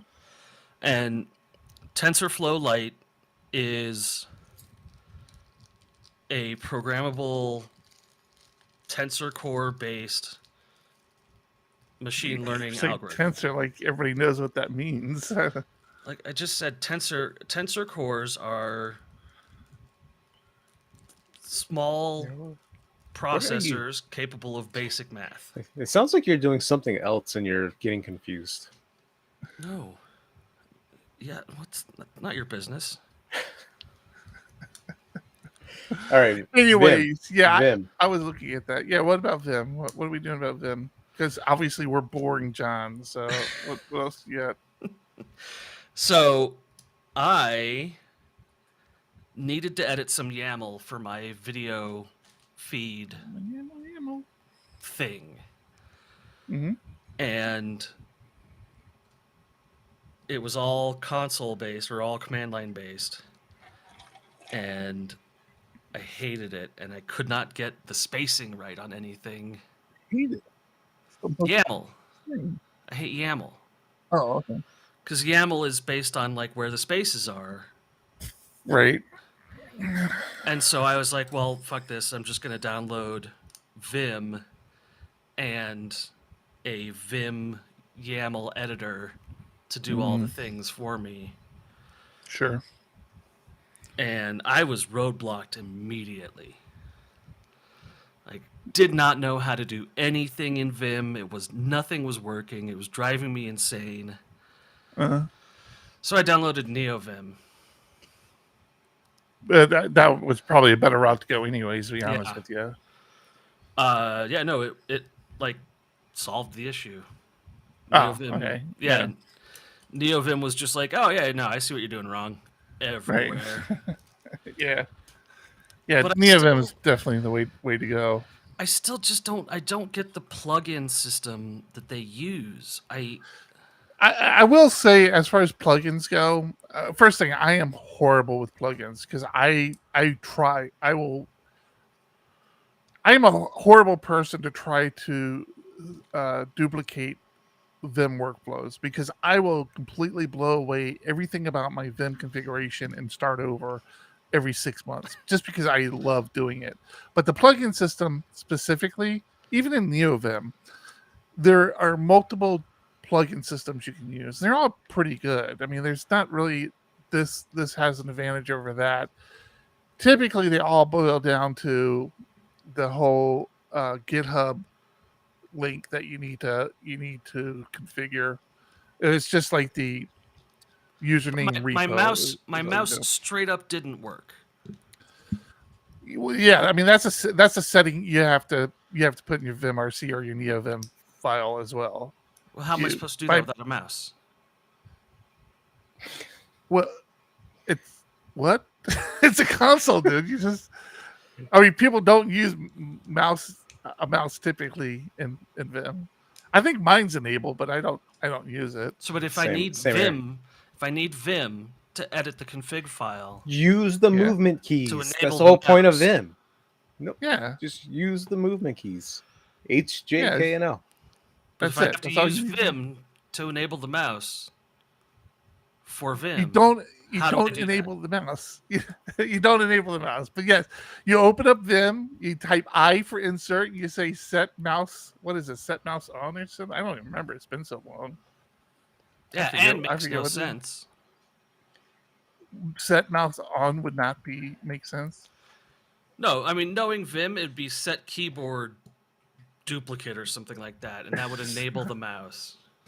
So you could set mouse focus, mouse model, mouse move Yeah, I think it's event. just set mouse or something. It's really pretty simple. Set mouse A equals A. Yeah. Yeah, so the whole like NeoVim Vim thing, I don't know the fight. I know the fight between Vim and Emacs. Or no, I'm sorry. I know the fight between Emacs and XEmacs, which is a brutal nerd battle. Yeah. But I mean, it's not so much a fight between NeoVim and Vim. It's more of the Vim for so long had that, what do you call him, Bolivia dictator for life, or BDFL. I own that domain. yeah, the guy who actually just recently passed, as a matter of fact. But they were very stingy on what they accepted into the code base, and Sure. it was very difficult. And I heard rumors like even if they accepted your commit, you didn't get credit for it or something. Like the way they pulled it in, it looked like that they had added it or something. Sure. So that was like the first big thing with NeoVim. It meant to address that and make it much more make it easier for people to commit. The other big thing with NeoVim over Vim has its own coding language. Right. I forget what it's called exactly. It's like Vim something. NeoVim leverages Lua, which is another language altogether, and Right. more powerful and much more approachable for a developer, because you kind of understand, you can pick it up easier than you pick up the Vim language. Those are like the two big differences. And as a result, NeoVim has a tendency to have much more, like more stuff by default. yeah. Things get ported over. Things are just getting ported over to NeoVim like crazy. I think initially NeoVim was also asynchronous out of the box, where Vim wasn't, but I think that's changed. So we have somebody on YouTube asking what NeoVim is. It's NeoVim, VIM as in Mary. NeoVim is just a new fork of the original Vim, and like Eric was saying, there's pros and cons, but yeah. So I gave it a 2-hour try to get like Vim into a state where I was like, this is a thing. You know, we can do a Vim lesson, an offline. We can do a Twitch Vim lesson one of these days. I will sit down and do that. I mean, it really is fun, I guess, but yeah, I don't know. I mean, it's weird for me because I can't think not Fuchsia, like I feel the same. The fact that you said that, it's like, what do you mean? What do you mean you don't like, even before I used Vim, like when I was managing servers, I used Vim. Oh, Nano is the worst thing that ever happened to Unix or Linux. Oh, yeah. Like, what? Like, I get what they were going for, but including it as the default editor for so many things. First thing I do when I boot up a new distro is try to Vim a file. And they're like, yeah, Vim command not found. I'm like, okay, Nano? And they're like, yeah, we got Nano. I'm like, why do you have Nano before Vim? That's because it's small. Duh. It's not small. It's in the name. It's small. Talking about. So I want to tell you a story that explains exactly how I watched the Primogen. Go ahead. When I was like 13, if it starts with I don't wear pants, I don't want to hear it. 12 years old. Okay. My parents and I watched in living color every new episode, which is it was 9:00 on Friday. And I was just at the right age where my parents were like, yeah, it's fine. But one of the episodes, they were making fun of the, at the time, new designer tampon cases. It's like, at the time, in that era, they were saying, like, you know, we're putting floral prints on tampon wrappers, and we're making it so you don't have to be embarrassed about having tampons in your purse. It was a big thing at the time, and they did a parody ad where, like, a woman just had tampon earrings and, like, a tampon bracelet. And it was a parody, and it was Where are we funny. going with this? Okay. I did not get it. Did not get the joke. Did not get the reference. Totally foreign to me. My parents were laughing, so I was laughing with them. And my mom looks at me and goes, "Why are you laughing? You don't get it." I don't know. I just feel pressure to laugh. And from then on, like, if I start laughing at something and look around and no one else is laughing, I'm like, oh, never mind. And that's exactly how I watch the Primeagen stuff, where I know a lot of the stuff he's saying is funny, but I don't get it. I don't get the joke. Like, so much, and the best That was example. a very long way to get to that. Yes. Yeah, that was a very long time. Yeah, So I'm you want to hear sorry. something funny? Where I live today, this has nothing. This relates to you and your story in no way, Tom. Excellent. Where I live today, I'm about as equal distance between the San Diego airport and the LA airport. I think Ugh. as the crow flies, LAX is probably closer, but I think by surface streets, I think it's actually about 20, maybe like, I don't know, like 20 miles further. I don't know how much further. It's not much further than what San Diego is. It takes me about an hour to get to San Diego with no traffic. It's taken me over 3 hours. We going to Nashville, that happened to us. But it takes even that extra 10 miles or 20 miles to LAX takes me another hour on good traffic days. That's how bad I was just gonna say, LAX is. I'm glad I'm not in San Diego, and then realized that next week I'll be in fucking San Diego. San Diego's gotten crazy with traffic. It is absolutely gotten crazy, and it's not the people in San Diego. It's the freaking tourists. Like, tourists don't leave anymore. There's no off tourist season anymore. No. They're just like always there. I remember when I lived in OB, we just didn't really do much during the summer months because the beaches were just packed. And then we just wait for the tourists to leave, and then we start going to the restaurants we like to go to again and the bars we like to go to. That doesn't happen anymore. Like, they just don't leave anymore. It's crazy. And I was talking to my wife about our plans for the Thursday that we, like, land, and she's like, "Yeah, we can go to our old bar. Like, we can just walk there from your parents' house." I was like, "No, we can't. It's gone. It's 8 condos now. They'd leveled the whole thing and just built condos." That's the other thing. Every scrap of land they're putting some sort of apartment or something on. You guys got to come out here sometime, because it would blow your minds how much random.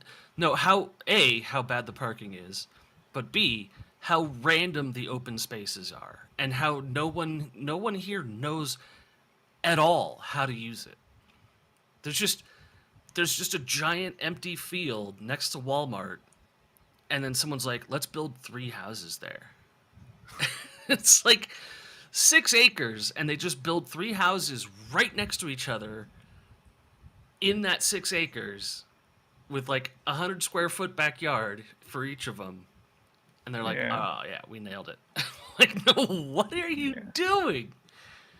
So we're very fortunate with the place we have, where we can see our one neighbor to the west of us. We can see them, especially if we're out in the back area of our backyard. But like, if we're on our back patio, we don't see anybody. Nobody can see us. and the neighbors on the other side, we can't see them no matter where we're at. If we're in the back, we have to go in the front yard to see Except them. for Google Street View, where you're out there in your skivvies. But we're very fortunate. It's weird now how much we notice. Like, we'll drive around neighborhoods and we're like, these houses are like right up against each other. Like, you can literally look out your window and look in your neighbor's house, and they're just like they're right there. Oh, you're turning into country folk. Yeah. So, Fuchsia, this is after the show. The show ended like 20, 25 minutes ago. We're just hanging out talking at this point. Yeah. Everybody just hangs out at this point where the show's over. Show's over. Go the home. Same number of viewers. Yeah, it's the best part, man. The housing situation. Well, you got your house. I was looking at some charts of mortgage prices. You got your house at the absolute bottom of the interest rates. I am so jealous. Yeah, we were very fortunate. Yeah. You guys bought in the dips so well. Yeah. Yeah, we're definitely fortunate. If I share, I'll share this one more time. I don't think I'm leaking any information here. Let me just take another quick look. Yeah. So if you look, so this is our house. This is the neighbor over here. Our property starts here and goes up a hill. Oh, I love your outdoor couch. Your poolside couch. Yeah. And then on this side, this neighbor over here, if we're over in this area, we don't see your mouse. Just so Oh, okay. Sorry about that. I didn't realize it. Oh yeah, those are moths. Yeah. This. Oh, I see it now. Yeah. So if we're over in this area in the backyard, we can see this neighbor over here.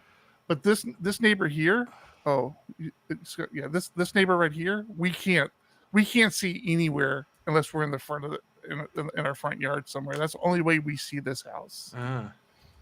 And we're, like I said, we're just stupid lucky that we got, and it's literally, this house is the only thing we really like about this area. I mean, like, it's not like we haven't found like we had like these places, these restaurants we'd go visit on the regular, or these little drinking establishments we'd go visit on the regular, and we have not been able to find any of that up here. It's just, we love the house, and that's about the extent of our enjoyment up here. All right. Be right back. 1 sec. All right. We should just leave. Pull up the title suggestions. Let's pick a title. Oh, yeah. Give me some titles, people. Title. There are a bunch given during the show. Were there? Let me start a new terminal here. I'm still getting a decent layout with my new monitor. If we're gonna meet next Thursday, I guess we should figure that out. Because I'm definitely gone. Why would we meet next Thursday? Oh, Frank. Tom is gonna be in town. But he lands Thursday, so it would be a quick turnaround. But I'm definitely not available Friday or Saturday. Possibly Sunday. And I can't remember if he leaves Monday or Tuesday. All right. Titles. Update. Titles. Engine. Titles. Let's go, baby. Oh, I forgot. Hi, Epic John Jose. Leaving. Bye. We have people stumbling into us on Twitch. Twitch. Wow. Never getting Twitch viewers. Never getting Twitch users. Okay, let's see. What do we have for our titles here? Here, can I share? Let me share my screen here. For share real, a window. Thank you guys so much for this. That's like so unnecessary, and it made my fucking month. Let's do this. The funny thing is, delivered on Tuesday, I think. I was going to ask, do you not have mail delivered to the house? I do. I just never check it. Yeah, we don't have mail delivered to the house. So attendance NV lock-in and then her. What is a The- Laravel? So this Fuchsia, this is a PHP developer podcast. We talk about PHP, and Laravel is a PHP framework. It was delivered on October 2nd. Eric and I are all week are like, did he not get it? Like, or is he just a jerk and not saying anything? Yeah. A little column A, a little column B. No, this is so cool. Here, Tom. Here's a perfect example. Look, boop boop, just like that. I don't even have to type anything. I just read the numbers. You can also control A it. I did. Oh, did you? I have to hit A twice because I'm in my teamwork section. Oops, went too far. All right. Control A goes up. Control X goes down. Yep. You say it without exposing yourself. I kind of like exposing yourself. Yeah. So there's so many funny things about this device because it's basically it's a radio without any regulation behind it. Like there's no rules inherent to it. So when they ship it to you, you can't do anything with the radio. You can't listen, you can't respond, you can basically not use it at all out of the box until you update the firmware. Oh, okay. And the firmware updater requires location services because each country has its own rules for about which bands are for which services, and you're not allowed to use military bands or private bands and stuff like that. So when you install the firmware, it also locks it down to like specific countries and rule sets. Really, I didn't know that. Yeah, and you have to do that because otherwise they wouldn't let you sell it in America. They're like, yeah, this thing is illegal out of the box. You can't do that. But go ahead, John. I was just going to respond to somebody on Twitch. You can ask something about front end. Again, this is after show. We're just kind of hanging out talking. You can ask. Yeah. If we can answer, we will. But we do mostly back end PHP programming. We are strange bearded men. Tom, what are you using to update? Are you using the little application or are you using the website? I'm using the phone app.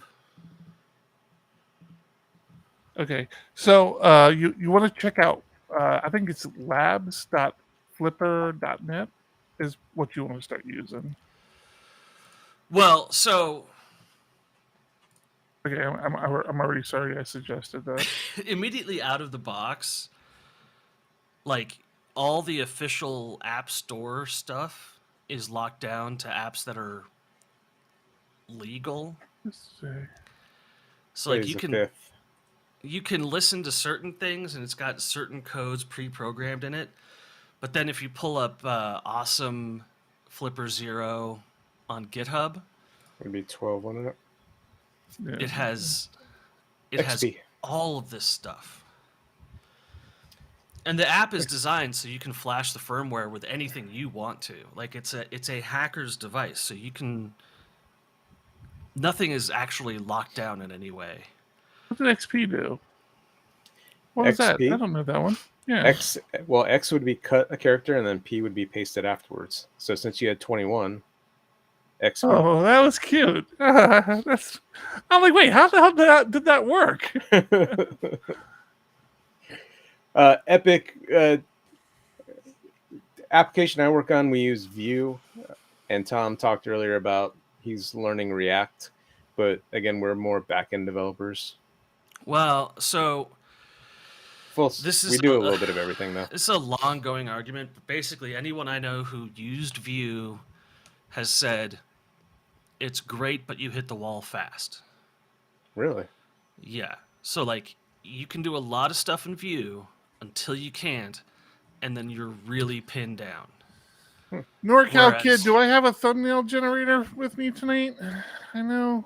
I think NorCal Kid was with us. Let's go with exposing ourselves, not exposing yourself to the world. Just do exposing ourselves. That's what the title is going to be. So Exposing ourselves. all of the You big can use players, Make it cryptic. What's that? all of the I was being big silly. players I know are oh, that's adorable. Back to work. My they feel like they have matured past our Canva service, and they want to be compensated with Photoshop.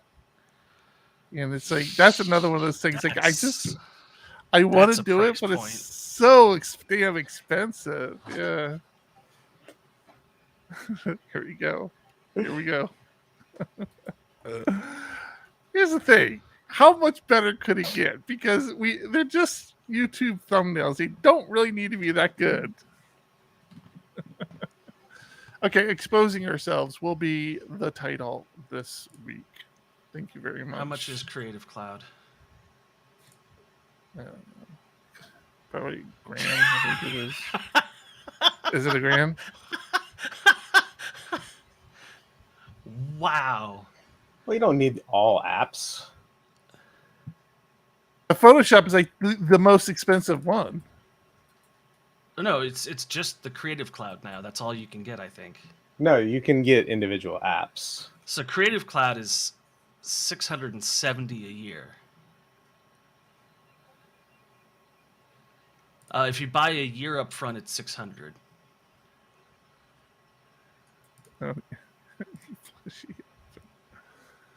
You know what's funny? That's how I spell elephant now. Like I have to correct myself. Ethel. I even have that in my local dictionary just so it would stop telling me that I'm spelling it wrong and try to correct it. I'm like, no, that's how I want to spell it. And then when I actually have to spell it correctly, I was like, damn it. I spell it like I'm trying to make a URL. I don't understand their pricing. Lightroom Classic, and Photoshop is $20 a month. Just Photoshop is $21 a month. Yeah, it makes perfect sense. Month. A month. A month. That's what kills me. But why is Photoshop more money than Photoshop plus Lightroom?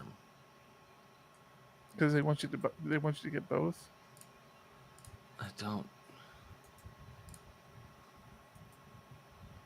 Oh, because there's- Photoshop isn't Photoshop. Photoshop is Fresco, Photoshop Express, Adobe Express, and Firefly. And I mean, we all know you don't really have a computer if you don't use Firefly. Because I have no idea what that is. Yeah. Oh, Creative Cloud's $20 for teachers, though. $20 a month, like the whole I was Creative saying, Cloud. and you know, they actually do work for a nonprofit, like a legit nonprofit. I No, bet you they they don't seem to care have a about that. nonprofit. I bet you Oh, Firefly is their GPT-3 image generation, they do. generative fill, text effects. I was like, Canva just released their Magic AI on their service, and it drives me crazy. I'm like, you're not doing a good job. Just leave me alone. And I've become an AI junkie. Like I love everything with AI. Have you checked out the Midjourney subreddit?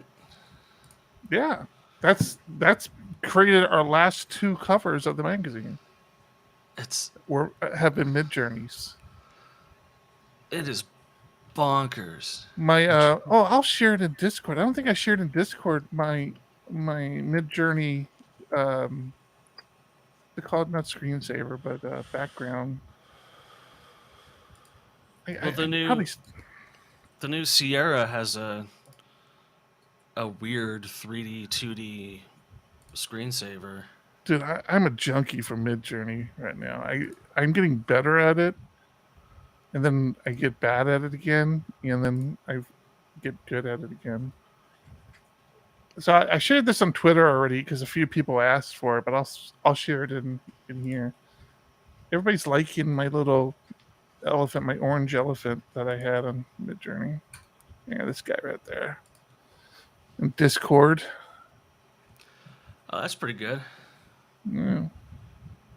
He's a badass. He's my little badass elephant with the PHP architect colors.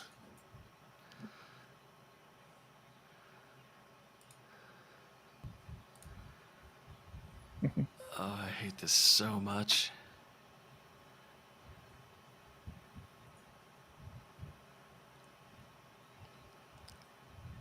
I found so Midjourney actually doesn't give you print quality images, and I found a service that will upscale your Midjourney images so that they are print quality. Be careful with the legality of that stuff, though, because it's in question.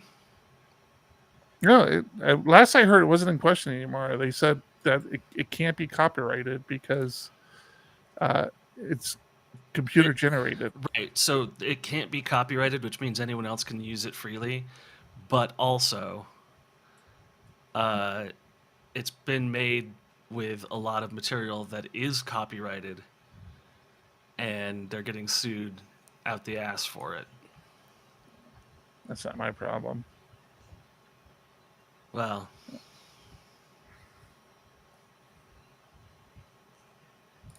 the elephant's good. The trunk is more of a worm than a trunk. So that's the thing. It's like if you go down, it's kind of weird the way it goes down to the end. I've got a few. Like I said, I just do Midjourney, just a bunch of different elephants in Midjourney. That's like 90% of my Midjourney. But it's cool because we get like a theme going in the magazine, and where we used to like say, okay, let's look on Shutterstock and try to find an image that represents like this thought we have of, what does asynchronous look like, and we try to come up with like a solution. In Midjourney, I just say, hey, give me a photorealistic representation of asynchronous coding, and it just pukes something out. I'm like, all right, that's close, and build from there. This is my other toy that showed up today. It looks like a staple gun. Yeah. It's actually a cable tack. Oh, cool. So it only lightly forces the staple into the surface, but then lets off immediately. So you can staple cables to the wall and to the ceiling and stuff. A-Woods, that's a great idea. I should do something like that. What I did do recently is I had Midjourney try to replicate the PHP Roundtable image, the one of the elephants sitting around the table playing poker like the dogs. And that was nightmare fuel. I swear to God, it was nightmare fuel. I'm like, what am I looking at? It's scaring me. Have you seen the Midjourney shape plugin? No. Oh God, what's it called?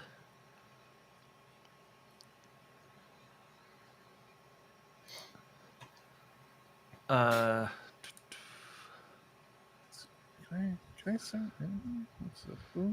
So you can basically give a Midjourney a mask of something, just a black and white mask, and it'll make an image around the mask.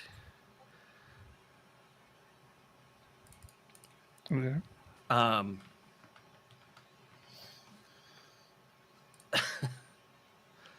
me share this with you guys. So this is what I was trying to show you earlier, John. But like everything you create in Midjourney, post to your profile. So this was me trying to recreate the PHP Roundtable elephants, and this one wasn't actually that bad. But like they started to get, these were actually not that bad. let me see. How do you do the? You got to go to the grids. The grids show you all your failures. Yeah, these.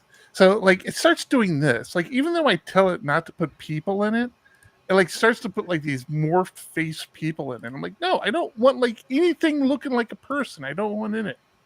And you have to basically beg it to stop putting people. Like this one. This one was perfect, except for these two people. Like I don't want people in here. Make these elephants, and I don't know what this guy ate here. You can't see. This guy's huge right there. But yeah, so you got to keep iterating. Like look at this guy down here. Like he's got like eyes on his trunk. And I don't know who this person is. So weird. It's so hit and miss with this thing. But then you start getting some successes. I loved like these that we created. I forgot which one we ended up using, but not these little kind of the browser war one. These are the two of the ones they created for the browser war. Yeah. Lots of elephants. Lots of different elephants. Okay, so here's the thing. Here's the thing used to make that image. What are we doing? Did you see the picture of the cats I posted No. Where'd you on post Discord? In Discord. it? Okay. Yeah. Do you see Okay. it's like the thumbnail version? Thumbnail version? Yeah, so like open it in your browser Yeah. and shrink it down.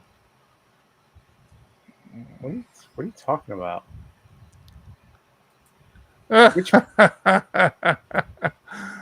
That is what? Yeah, right?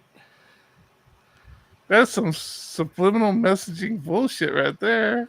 So the way that it works is you give a mask to Midjourney Oh, and yeah. you say build around the mask.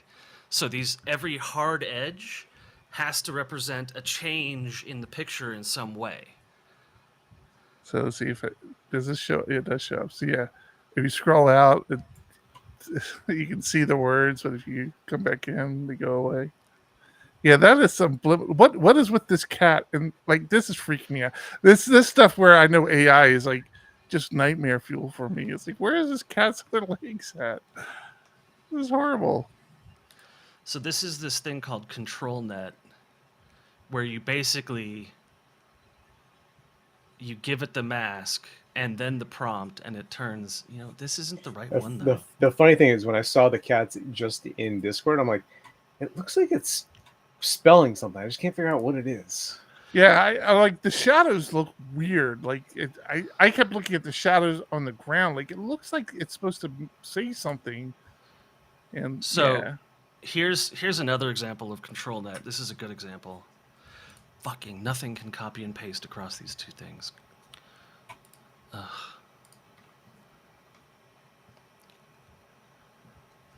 So the mask is a QR code, and the prompt is Viking village in snow. That's cool. That's cool. That's pretty cool. The question is, does that QR code actually work? I've experimented with it, and half the time it does not. Well, there's one way to find out. Very easy. Are you Easy sure you want to do that? I have no fear, man. I have no fear. I do have this one. This one I'm does trying to not appear to find- work. No, that one doesn't work. Cool concept, though. I'm trying to find the right link because there's. I have no fear, Buttery. I don't open your emails, but I'll scan a random QR code. Oh, that's something else you can do, Tom. I have NFC settings on here for like all my PHP architect information. So if somebody has an NFC device, this will act as a NFC sender. Oh yeah. Yeah, it's really cool. I'm That's trying to what I think they did. find. I saw somebody who had a great example of this program, this like mod for Midjourney is only like a week old, and it's I don't already understand how you add mods to Midjourney because you do it through Discord. So I don't understand how you would add a mod. So it runs like locally if you want it to on your GPU, and you get a huge amount of flexibility when you do that. I need to do that because I have a GPU. Are you sure though? Yeah, no, You can run Midjourney locally. yeah. I mean, I'm gonna have it's to look that up. Midjourney is just when I find the instructions for it, I'll send it over to you. Yeah, I'd love to have that. I mean, do you not have to pay for it when you do it like that, or do you still have to pay for Midjourney? No, it's yours. Yeah, I love that. Yeah, I don't know. I know there's some AI things out there, but I don't know of any that are doing images. Yeah, no, I have instructions on like how to do that.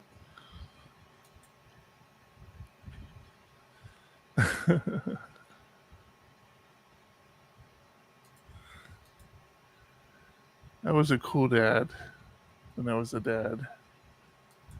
I'll have you know.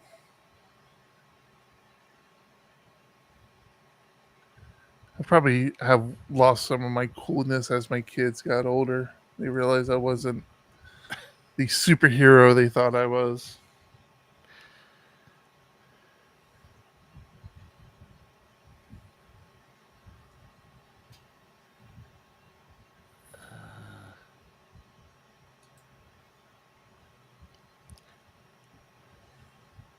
Turns out our Adobe stuff renews the day after tomorrow on Saturday. Oh, really? Yeah, what's that bill gonna be? Not cheap. So the thing about running it locally is you have to build your own source library. That's fine. I don't care about that. So like there's like I have some source libraries like torrents that you can get that just have 10 million photos with tags on them.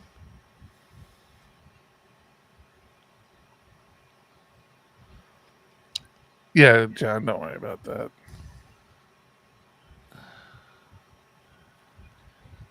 Yeah, don't worry about that. Hey, John, I'm sending this your way. That should be all the updates we're looking for.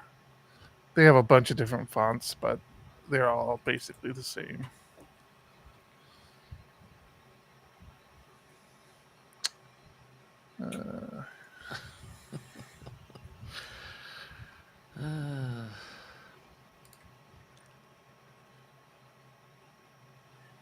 Top this month.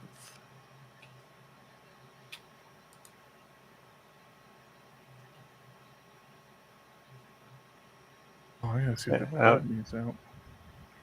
So far, I'm leaning towards K. Okay.